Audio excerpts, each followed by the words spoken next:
ნუ თუ არ იმსახურებენ ადამიანები ღირსეულ სიბერეს. ის არის ადგილი, სადაც 86 წლის ზაირა ბებო სულ მარტო ცხოვრობს. წამლებზე იყო წასული და ახლა დაბრუნდა სახლში. აი, ასეთ სახლში.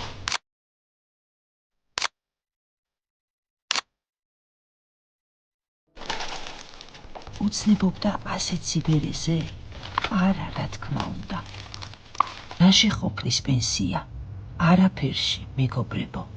იყო დღეები, როდესაც პურიც კი არ ჰქონდა, რომ ეჭამა. უძლიერეს ქალს 86 წლის ზაირა ბებოს ჩვენი დახმარება სჭირდება. შესაძლოა ფუფუნებაში ვერ ვაცხოვროთ, თუმცა იმას ხომ მაინც შევძლებთ, რომ ყოველდღიურად არჩევანის წინაშე არ დადგეს. იყიდოს წამალი თუ იყიდოს საკვები.